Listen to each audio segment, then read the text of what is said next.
खबर फाड़ों की ground report के साथ आज मैं भद्रवाह के सुंगली मकाम में हूँ, जहाँ पे हिंदुस्तानी फौज की जानिब से एक आर्म्स का डिस्प्ले किया गया है। जी, आपका नाम क्या है और कितना इम्पोर्टेंट है आपके लिए इस टाइप का ये जो प्रोग्राम डिस्प्ले आपके रहते हैं, कितना इम्पोर्टेंट है आपके? Okay, first my name is Aishita and I am from Jammu. देखिए, ये मेरे लिए बहुत इम्पॉर्टेंट है। ये मेरे लाइफ फुल अभी तक मेरी पूरी ज़िंदगी का ये सबसे बेस्ट कैंप है, मैं ऐसा कह सकती हूँ। बहुत कुछ अनएक्सपेक्टेड हुआ है, बहुत अच्छा लगा मुझे। यहाँ पे हमने बहुत लेटेस्ट गैजेट्स देखने को मिले, जैसे आप खुद भी देख सकते हैं कि ये गैजेट्स में 3-4 कलर्स ही है, बट अगर आप उन्हें देखोगे ना तो आपको वो खुद ही कलरफुल लगेंगे। इधर आके मुझे बहुत ज़्यादा प्राउड फील हो रहा है और मैं बता नहीं सकती कि जब भी आर्मी वगैरह को जब भी आर्मी ऑफिसर्स आते हैं अपनी जीप्स में, वैन्स में, अंदर से इतना ऐसे करंट टाइप गूज़बम्स आते हैं कि देख के, और बहुत बार तो ऐसा होता है कि रोना निकल जाता है इनको देख के, दुखी के मारे नहीं, खुशी के मारे कि हमारी आर्मी हमारे लिए कितना कुछ कर रही है। मुझे यहाँ के इतना अच्छा है, इतनी अच्छी यहाँ पहाड़ियाँ, इतने अच्छे यहाँ ऑफिसर्स हैं। मेरे को किसी भी यहाँ पे ऑफिसर ने ऐसा फील ही नहीं कराया कि मैं घर से बाहर आई हूँ। मुझे लगा कि ये सारे जितने भी यहाँ पे ऑफिसर्स हैं ये सारे मेरे भाई बहन हैं। मुझे बहुत अच्छा लगा यहाँ पे, मैं आपको डिस्क्राइब ही नहीं बता। आपने इससे पहले ये जो डिस्प्ले आज हुआ, इससे पहले आपने कहीं ये चीज़ें देखी थी? नहीं, हमने इससे पहले ये सब चीज़ें नहीं देखी थी। मतलब हमें पहली बार यहाँ अपॉर्चुनिटी मिली है इन सब चीज़ों को इतनी क्लोजली देखने का और समझने का, और हमें बहुत अच्छा लगा। लाइक हमें मतलब ये चीज़ें जानने को मिली, मतलब बहुत इंटरेस्टिंग है। अगर हम देखें ध्यान से तो मतलब काफ़ी सारी चीज़ें, मतलब अलग अलग गैजेट्स के अलग अलग काम है। देखने को तो सिमिलर लगते हैं पर बहुत अलग अलग काम है, और बहुत मतलब अच्छा लगा मतलब ये सब जान के, इसकी नॉलेज लेने में, एक्टिंग की ऐसा सब होगा। सो मुझे बहुत अच्छा लगा कि यहाँ पे आके और ये सब देख के और इन गैजेट्स वगैरह की नॉलेज लेके, बिकॉज़ आई थिंक कि नॉलेज सबको लेनी चाहिए, whether you are in military or not. Knowledge लेनी चाहिए इन सब चीज़ों की, राइट? बिकॉज़ और उससे ये होता है कि तुम्हारा इंटरेस्ट भी जागता है, और आई वांट कि ज़्यादा से ज़्यादा लोग आर्मी में जाएं। मतलब अगर उनको if they are healthy, if they are capable, they should go into the army. और ये ओवरऑल कंट्री को हेल्प करती है, राइट? क्योंकि आर्मी ही सबसे ज़्यादा स्ट्रॉन्गेस्ट आप कह सकते हो चीज़ है जो अपनी कंट्री को स्ट्रॉन्ग बनाती है, राइट? बाहर हम कुछ कंट्रीज़ की बात करें, वो हम स्ट्रॉन्ग क्यों कहते हैं? क्योंकि उसकी आर्मी काफ़ी स्ट्रॉन्ग है, और हमारी आर्मी भी बहुत स्ट्रॉन्ग है। और इन सबको देख के बहुत प्राउड फील होता है। मतलब ऑब्वियसली भी मतलब हम प्राउड करते हैं, बट इनको इतने पास से देखने का मौका हमें मिला है तो बहुत अच्छा लगा इन सब से मिल के। बहुत अच्छा एक्सपीरियंस था हमारा। आपसे जानना चाहूँगा कि कितना मोटिवेशन मिलती है लड़कियों के ऐसे जैसे कैंप जो लगे हैं, अब तो कितनी मोटिवेशन मिलती है लड़कियों को? सर बहुत शुक्रिया आपका। सर वुमेंस की जो बात रही, 1990 के करीब वुमेंस का जनरली पार्टिसिपेशन वुमेन में अलाउड हुआ है मिलिट्री के बीच में, तो उसके बाद आज तक की जो संख्या है बहुत बढ़ती जा रही है डे बाय डे। तो यहाँ की बात है कि थ्रू जो एक वुमेंस को पार्टिसिपेशन हो रही है मिलिट्री आर्म्स के बीच में, तो ये बहुत बड़ा रोल मतलब अप्लाई हो रहा है। और अभी ऐसी एक्टिविटीज़ जैसे आ गई हैं NCC वगैरह के थ्रू, और सबसे बड़ी बात है SSC के थ्रू पहले सिलेक्शन शॉर्ट सर्विस कमीशन के अंदर सिलेक्शंस होती थी वुमेंस की, वो शॉर्ट टर्म्स के लिए रहती थी। लेकिन अभी क्या है, SSC में भी मतलब काफ़ी एक लंबा उसमें टेन्योर जाता है जॉब्स का। तो यहाँ पे भद्रवाह की जो स्पेशली अगर हम बात करें, भद्रवाह एक ऐसी जगह है जिसमें इतना मतलब वुमेंस अगर हम रोल देखेंगे तो इस संगम के थ्रू बहुत ज़्यादा रोल मतलब योगदान दे रहा है। तो मैम आपसे जानना चाहूँगा कि कितनी मोटिवेट फील कर रही हैं इस टाइम लड़कियाँ, और आप किस कॉलेज से? सर मैं पुंछ कैंपस से हूँ। जैसे सर बहुत मोटिवेशन यहाँ पे आके मिल रही है, बहुत न्यू आइडियाज़ हमें मिल रहे हैं। इवन हमारा जो यूथ यहाँ पे आया है, आई थिंक मोस्ट प्रोबेबली यहाँ पे गर्ल्स ज़्यादा हैं। सो मेरे ख्याल से सर उनको ये एम्यूनिशन के बारे में, उनको ये जो हमारे वेपन्स हैं इनके बारे में उनको जानने के लिए मिल रहा है। और मैं ये सोचती हूँ कि वी आर वेरी फॉर्चुनेट कि हमें यहाँ पे आके ये सारा एक्सपोजर मिल रहा है, हम ये सारी चीज़ें जान रहे हैं, उनको अच्छे से समझ रहे हैं। फिलहाल कुछ और लड़कियों से बात करना चाहेंगे। मैम कितनी की मोटिवेशन मिली आपको इसको? नमस्ते सर, मैं GCW परेड से NSS वॉलंटियर हूँ, एंड ये मेरा फर्स्ट टाइम है कि मैं किसी आर्मी के कैंप में आई हूँ। लोगों का ख्वाब होगा ये जो एग्जीबिशन आज लगा हुआ है ये देखने में कि ये गन्स हम स्पेशली देखें, but I think we are the lucky peoples who are seeing this in front of our eyes.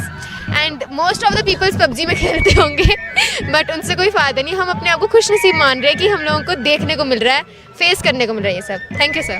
अगर हम थोड़ा सा जहाँ पे वेपन डिस्प्ले हो रहे हैं वहाँ पे जाएंगे तो इनमें हम देखेंगे कि कौन कौन से वेपन यहाँ पे डिस्प्ले किए गए हैं इस टाइम। तो सर ये क्या है? ये 51 mm मोटर है, ये इंडिया का बना हुआ है और इसका मैक्सिमम रेंज 1080 मीटर है जी। इसका कम से कम जो रेंज है 180 मीटर। उसके बाद सर ये क्या है? ये है 84 mm रॉकेट लॉन्चर, ये स्वीडन का बना हुआ है। इसमें हम 6 प्रकार के राउंड फायर करते हैं। इसका HET का राउंड 400 मीटर है, ईल का राउंड 2100 मीटर है और स्मॉक 1300 मीटर पे फायर करते हैं। उसके बाद HE 1000 मीटर पे फायर करते हैं। यह है 5.56 mm इंसास LMG, जिसका वेट है 6.26 kg, 236 kg। इसका रेंज है 700 मीटर। इसके मैगजीन में 30 राउंड आते हैं और 30 ही भरते हैं। इसका यह है 7.62 mm ड्रैगनो स्नाइपर राइफल, यह रसिया का बना हुआ हथियार है। टेलीस्कोपी साइट लगने से इसका कारगर रेंज 800 मीटर हो जाता है। इसके मैगजीन में 10 राउंड आते हैं, 10 ही भरे जाते हैं। इससे हम 5 प्रकार का राउंड फायर करते हैं, 5 प्रकार का एम्युनिशन फायर करते हैं। चलो दूसरा था ना, बताओ तुम बताओ ना करते। ये 40 mm multi shot grenade launcher, ये इसका रेंज है, इफेक्टिव रेंज है 375 मीटर और मिनिमम रेंज है 50 मीटर। इसे 6 प्रकार के ग्रेनेड फायर करते हैं। ये है 5.56 mm इंसास राइफल, ये इंडिया का बना हुआ है। इससे हम 3-4 प्रकार के राउंड फायर करते हैं। तो जैसा कि आप देख रहे हैं काफ़ी सारे वेपन्स का जो यहाँ पे डिस्प्ले किया गया है।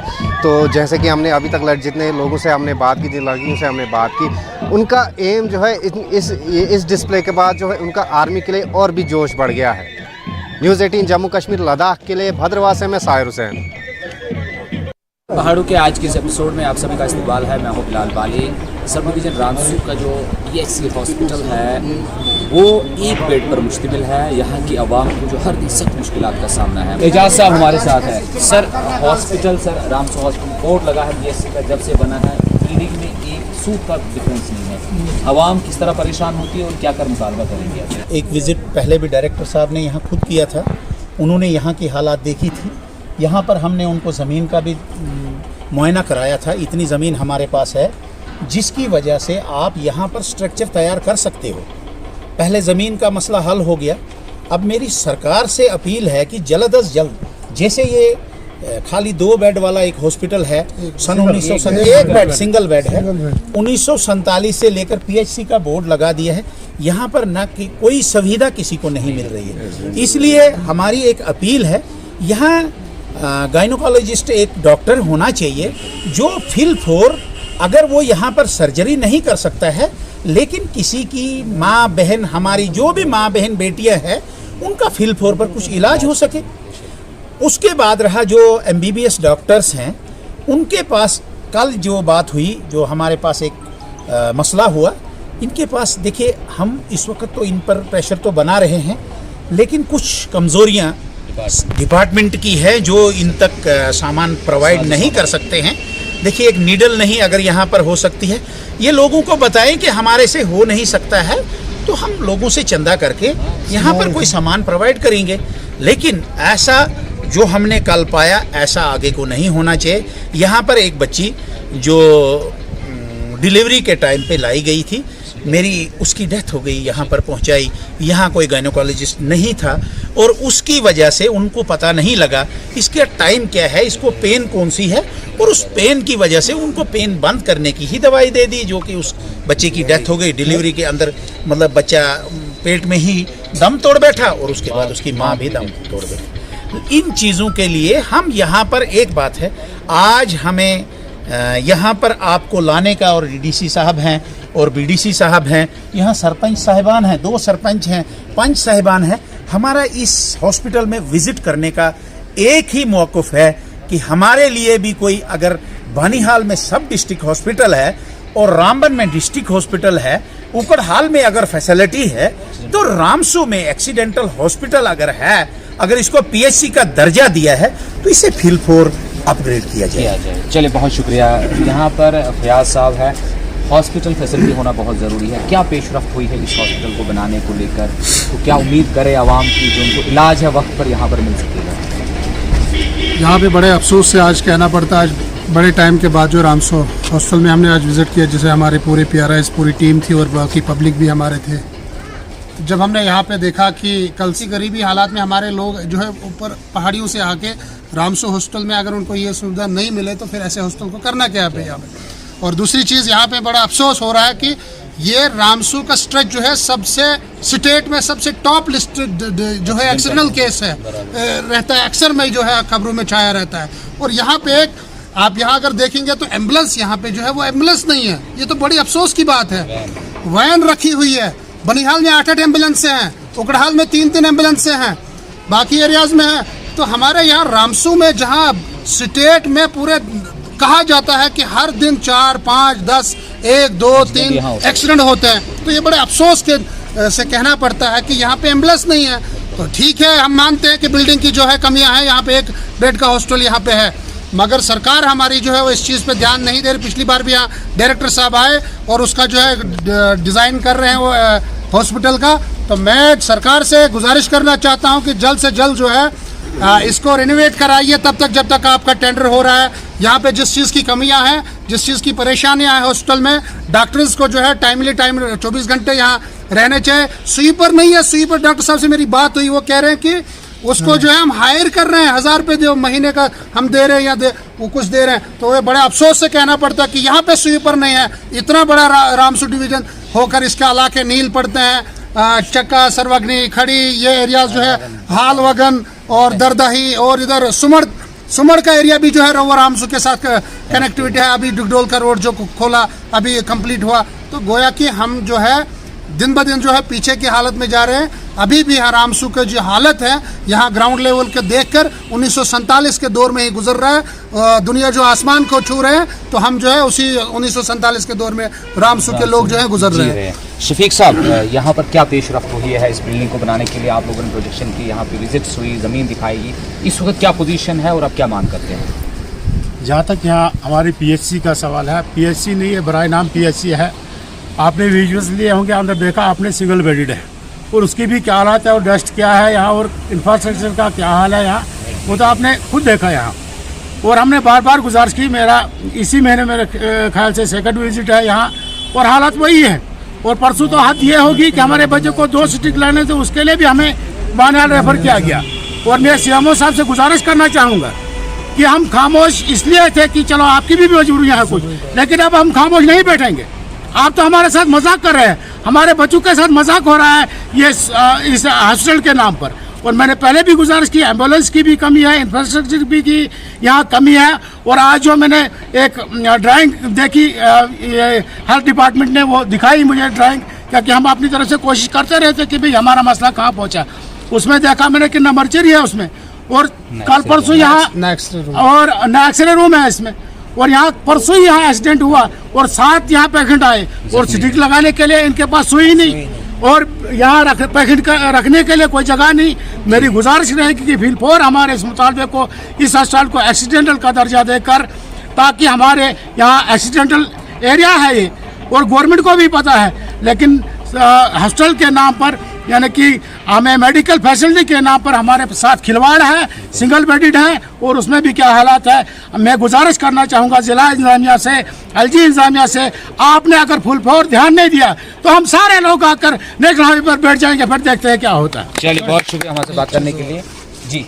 तो एक मसला मेरा ये जो यहाँ पे रह गया है, तो मैं गुजारिश करना आपके माध्यम से खासकर DC साहब से कि यहाँ पे बिल्कुल साथ में जो एक कंपनी काम कर रही है एम्बुलेंस की, जो हमें परेशानी है, कंपनी को कहिए हायर करे एम्बुलेंस तब तक के लिए जब तक सरकार हम तक कोशिश करेगी देने की, और कंपनी को जो है जल्द से जल्द यहाँ एम्बुलेंस देनी चाहिए। जैसा जो उनका काम यहाँ पे चल रहा है, डस्ट इतना है कि अंदर हॉस्टल में डॉक्टर की चेयर पे नहीं बैठा जाता है। तो मैं उनसे गुजारिश करना चाहता हूँ कि आप जल्द से जल्द जो है कर्टन्स लगा के जो है हॉस्टल को कवर करिए और रास्ता जितना भी है वो कवर करिए। हमारे यहाँ पे जो पेशेंट अंदर आते हैं उनको परेशानी धूल का नहीं उठाना पड़े। PHC रामसू जिसे हेल्थ एंड वेलनेस सेंटर का जो बोर्ड लगाया गया है उसका सबसे बड़ा मसला जो इस वक्त है वो इंफ्रास्ट्रक्चर की किल्लत है और यहाँ पर आवाम जो है वो परेशान है। तमाम लोगों ने अपने मुतालबात रखे हैं। आने वाले दिनों में हम उम्मीद करेंगे कि हुकूमत और इंतज़ामिया इस जानिब तवज्जो देगी और जम्मू श्रीनगर नेशनल हाईवे पर एक्सीडेंटल जगह होने की वजह से इस रामसू की PHC को एक्सीडेंटल हॉस्पिटल का दर्जा दिया जाएगा और यहाँ पर इंफ्रास्ट्रक्चर को बिल्डअप किया जाएगा। न्यूज़ 18 जम्मू कश्मीर हिमाचल लद्दाख के लिए रामसू से बिलाल बाली। 100 plus reporters, 67 plus crore viewers, India's largest news network, News 18 Network.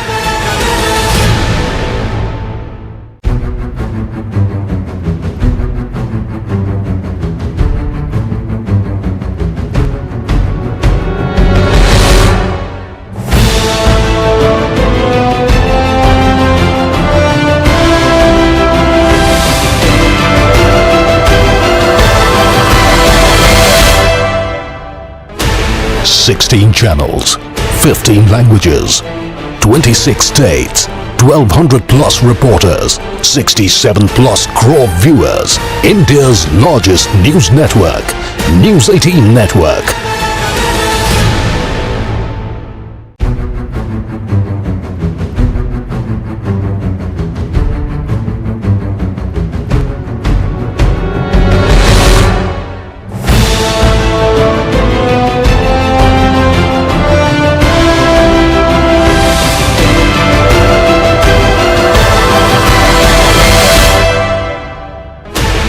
Sixteen channels, 15 languages, 26 states, 1200 plus reporters, 67 plus crore viewers, India's largest news network, News 18 Network.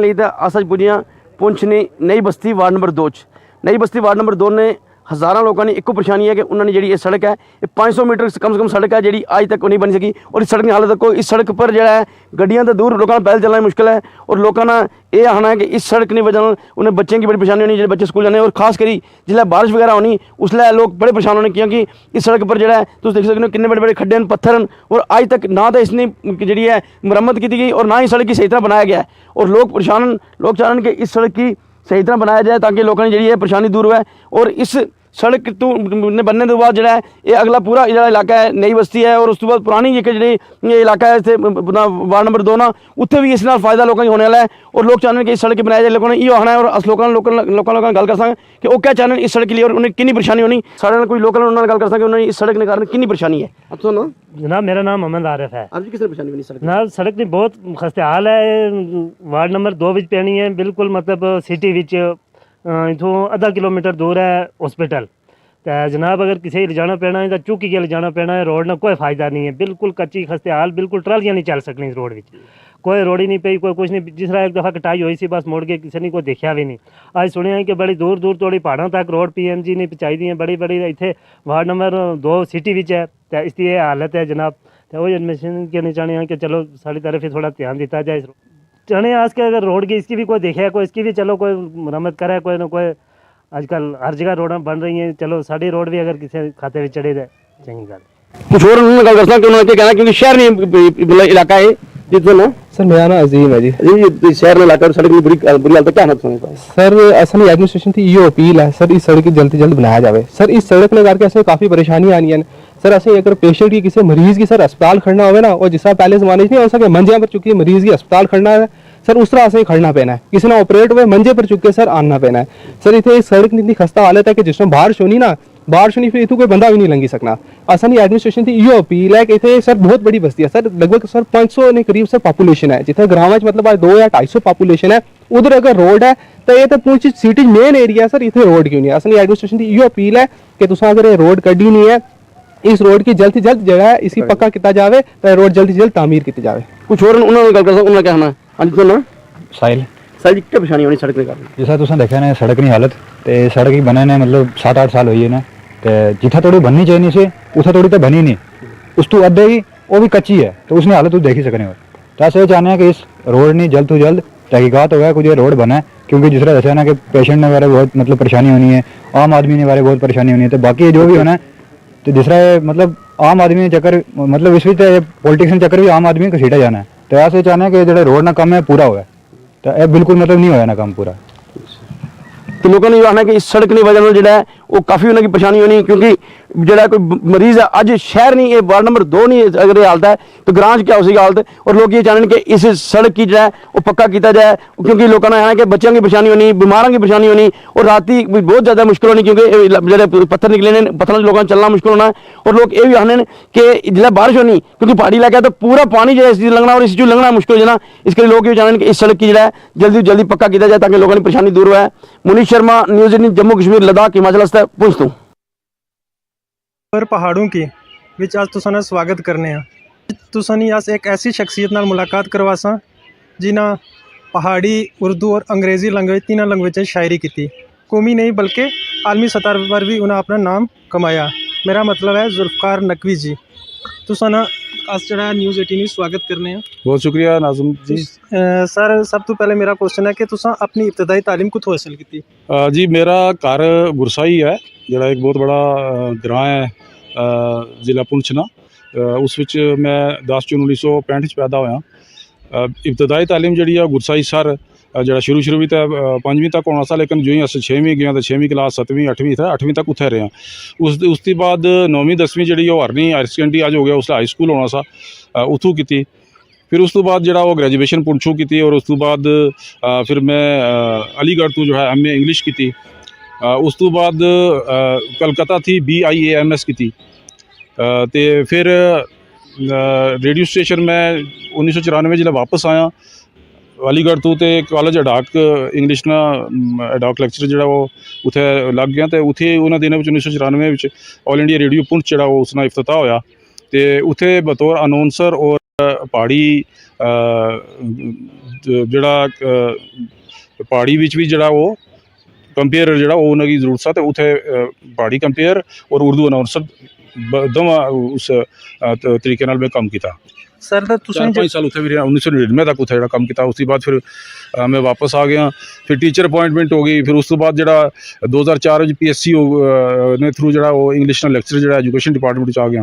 फिर उसके बाद सीनियर लैक्चरर और उसके बाद अजकल जो प्रिंसीपल। सर तुसें जड़ा है शायरी ना शौक कुत्थों होया? शायरी ना शौक असल में कितने बचपन थी, फिर लग गया शायद मैं तो पता नहीं कि किस तरह होया किस तरह नहीं होया, क्योंकि ये चीज़ों कोई पता भी नहीं होनिया। शायरी क्योंकि घर विच साढ़े क्योंकि जो वो तुसें पता कि मजलिसां जी ना मुहर्रम विच होनियां, उस जेह्ड़े बाहर थी लोग आने आलम दीन वगैरह और अहले ज़बान भी होना उर्दू वाले। पहाड़ी तो खैर अपनी ज़बान है, उसे तो कोई मसला नहीं इतना बड़ा। सिर्फ थोड़ा जैसा अगर किसी ने जहन में अगर थोड़ी जैसी शायरी वाला कोई चीज़ जी है उपरू अल्लाह ने बाई हुई है, तो फिर किसी ज़बान में भी शायरी कर सकना है। शुरू में जो मैं अंग्रेज़ी भी शायरी शुरू की थी इस वास्ते कि क्योंकि मेरा सब्जेक्ट अंग्रेज़ी सा, लेकिन क्योंकि वो नज़मां जी वो ज़्यादा चलियाँ नहीं अपने इर्द गिर्द माहौल में, बस कि इंस्टीट्यूशन जो उन्होंने तक ही हो रही हैं। जितने एक जी SI जम्मू ने एक रसाले में छाया हुई, किधर एक सिफल में छाया हुई, कुछ पेपर्स भी छाया होनी जी। आजकल भी कदे कदे मैं वो अंग्रेज़ी भी लिखना, लेकिन मैं जो देखा कि भाई अंग्रेज़ी जी वो इतनी ज़्यादा नहीं चल रही, तो फिर मैं जो वो उर्दू में लिखना शुरू किया। तो उर्दू में माशाल्लाह 5 किताबां मेरिया इस वक्त हैं। लेकिन पहाड़ी जी नाल उर्दू ने नाल पहाड़ी भी रही। उस जड़ा ज़्यादा जड़ा मैं इस तरफ मोड़ नहीं जी वो तरगीब दी या जी मैं हमेशा जड़ा आखने रहे वो जनाब मिर्ज़ा अनवार साहब जो साढ़े पहाड़ी कल्चरल अकैडमी जो एडिटर हैं, उन्हें बहुत दफ़ा जो वो मैं आख्या कि भाई तुम उर्दू भी तो लिखने हो लेकिन पहाड़ी लिखो जी अपनी ज़बान है। तो उन्हें गल सही आखी सी, मैं बहुत उन्हें गल जी वो मन्नी अच्छी समझी और लिखना रहा मैं पहाड़ी भी। और शराजे बहुत सारिया गज़लां और नज़मां जी छपियां भी हैं। और अजा भी पहाड़ी मैं लिखना रहना लेकिन पहाड़ी नहीं बनस्बत उर्दू भी ज़्यादा कम होया क्योंकि उस विच जड़ा वो कुछ इस तरह में ग्रुप्स विच ऐसा जड़ा वो नेशनल लेवल पर कुछ ग्रुप्स कुछ इंटरनेशनल लेवल पर ऐसे ऐसे होए कि जिन्होंने विच वो फिर अगर जाने वो बहुत ज़्यादा हो गया और आज 5 किताबां जड़ियां मेरियां वो मंजर आम पर आ चुकी हैं। सर अगर तुसें कोई याद है पहाड़ी ने शेर तो तुस असां अगर जेह्ड़े नाजरीन उन्हें सुनाना चाहो। हाँ कोई मैं देखना कि कोई इब्तदाई शायरी है और भी कुछ गज़लां बहुत सारियां लेकिन चलो एक मैं सुनाना कि तुसना दस्या लोकां गी तुसना दस्या लोकां गी मैं तकना जोकां गी तुसना दस्या लोकां गी मैं तकना जोकां गी और चूसी खून शिकार है ना चढ़ जासने टोकां गी चूसी खून शिकार है ना चढ़ जासने टोकां गी और रब ने गल भुला बैठा है जाने के शलोकां गी रब ने गल भुला बैठा है जाने के शलोकां गी और सुन लै माड़ी गल गरीबा सुन लै माड़ी गल गरीबा भुली जा तू शोकां गी भुली जा तू शोकां गी और हाड़ गमा ना जद चढ़सीगा कद मनसीगा रोकां गी हाड़ गमा ना जद चढ़सीगा कद मनसीगा रोकां गी और बेड़ी खोल तू नफरत आली बेड़ी खोल तू नफरत आली और लाई सट बूज ने तोकां गी लाई सट बूज ने तोकां गी और कल्ला बेईत नित रोसेगा कल्ला बेईत नित रोसेगा याद करी माड़ी कूकां गी याद करी माड़ी कूकां गी और गल विच कफनी पाई तै नकवी गल विच कफनी पाई तै नकवी कर लोड़ तू नेकां गी कर लोड़ तू नेकां गी और सुन लै माड़ी गल गरीबा भुली जा तू शोकां गी। वाह वाह सर तुस अज तक क्या अजकल ने जेह्ड़े नमें नमें शायर हैं जी जी और लोगों ने जेह्ड़ी शायरी तोड़ी मोड़ी ते शायरी करने तो तुस उन्हें जड़ा क्या पैगाम देना चाहते हो कि वो शायरी जड़ी करें। देखो शायरी एक इतनी नाजुक चीज़ ना है इतनी जड़ी है वो इतनी उसे अगर एक आखां कि बहुत मुश्किल तरीन चीज़ भी है तो फिर भी बजाय बिल्कुल दुरुस्त है। शायरी आसानी नाल कोई अपने आप की आखे कि मैं शायर बन गया 2-4 दिन या 2-4 लाइना लिखा या 5-7 इस तरह की गज़लां जिन्हें कि अपनी जहन नाल तो आख सकना कोई कि मैं गज़ल लिखी। गज़ल एक बड़ी खास चीज़ है और उर्दू होवे चाहे वो अंग्रेज़ी होवे गज़ल ना फॉर्मेट और गज़ल की जी बुनियादी जरूरत हैं फनी लवाजमात हैं वही पूरा करना बहुत मुश्किल है।